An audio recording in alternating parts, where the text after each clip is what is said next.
Should you follow well-established, well-trodden ground for your next podcast? Or should you break out and do something very bold?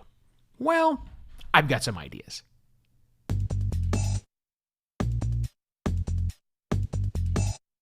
Hello and welcome to another Podcast Pontifications with me, Evo Terra. Podcasting the right way is a tenuous thing.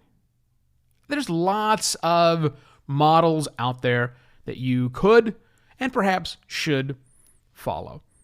But at the beginning of podcasting was this whole idea of doing something different, of not providing the same kind of content that you can get from other mediums, other mediums of entertainment. Most of my clients, as you know, are business podcasts, and they come to me with an idea, say, what should we produce for a podcast? And I make recommendations, and we work together, and we put out a show. Yay! It's all nice and happy.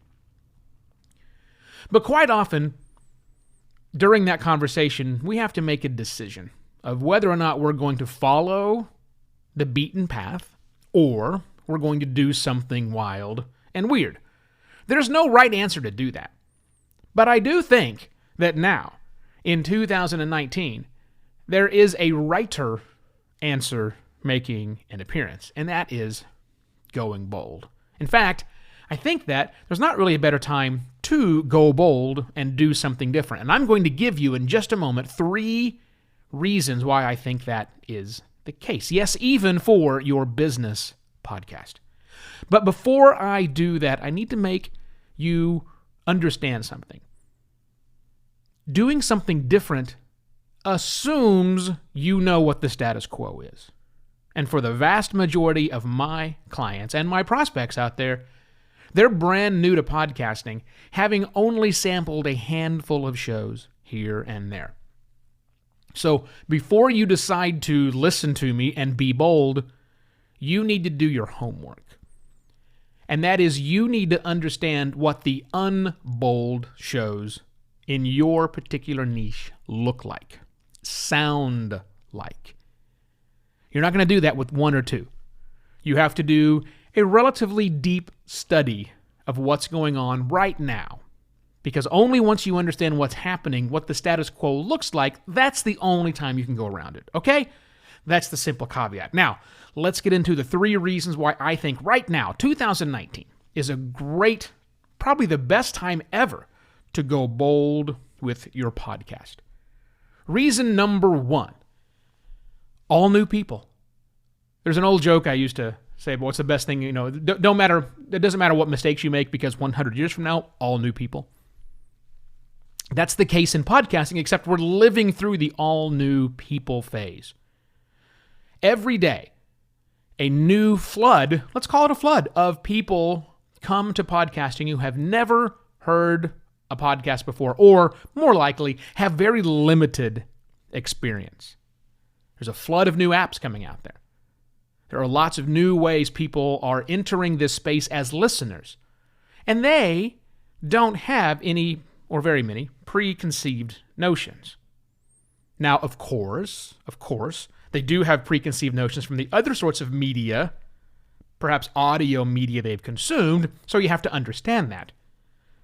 But still, these new people that are coming represent a much bigger number than the current listening audience. We already know that something only like 70-ish% of the, or actually the wrong way, mid to high 20% is what we're currently getting from listeners, but there's all the new ones coming in. So you got the 75% who haven't even been here yet, or at least aren't spending any great time. That's who you really want to make it for. These are all new people who have different expectations. So play to that. The second reason why right now is the best time to be bold with your podcast is that, and this is going to sound a little funny, bear with me, I think that differentiation trumps discoverability. We hear a lot about the discoverability issue in podcasting, which is both real and imaginary. It's oftentimes confused by what we mean when we say it, what really is happening out there. For the discoverability problem is not quite a lineup. But I think that differentiation now and definitely in the future is going to be that which sets your show apart. Right now we talk about discoverability, but I think we need to get to differentiation. Because once you do your study, once you realize that there are already 200 shows out there in your niche that are doing the same sort of thing that you want to do, the answer to discoverability is probably going to have more and more to do with differentiation. What sets your content apart? That's number 2. Number 3, and this is the kicker.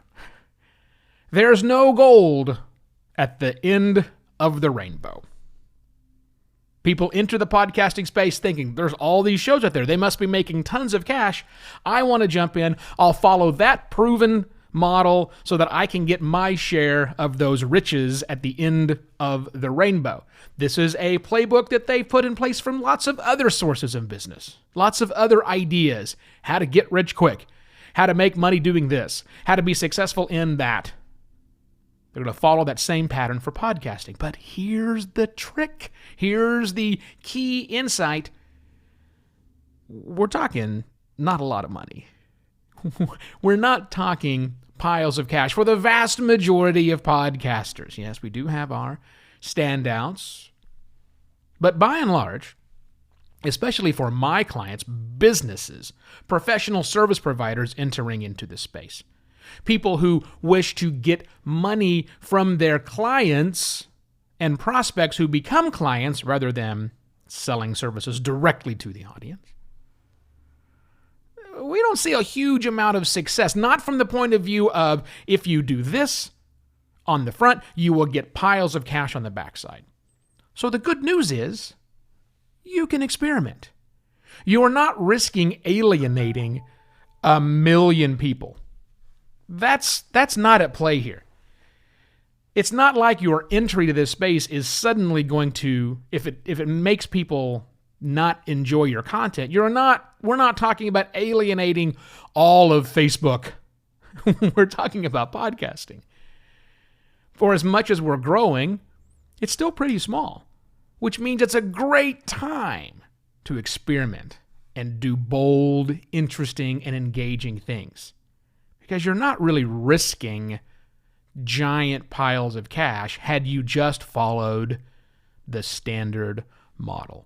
So don't follow the standard model. Be bold. Differentiate yourself.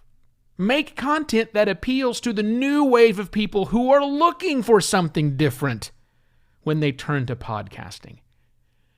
We've seen the surveys that say people don't listen to podcasts because they think there's nothing there for them. Make interesting content for them. Make sure that it's differentiated against everything else that's out there. Don't worry about the piles of money. We don't have those yet. Sure, we have some, but those might come in the future if you do something different. Yes, even for your business podcast. If you'd like some help figuring out how this works for your business, for your professional services firm, for you as the kind of person who needs to reach an audience, get in touch with me. I would love to help you because this is what my firm does. We launch podcasts and keep them running, keeping the people out of the technical weeds, making sure things work properly. We do all of that for all of our clients. Email me, evo@podcastlaunch.pro. Go to podcastlaunch.pro to see a list of all the services that I offer. Happy weekend. I shall see you on Monday with yet another podcast pontifications. Cheers.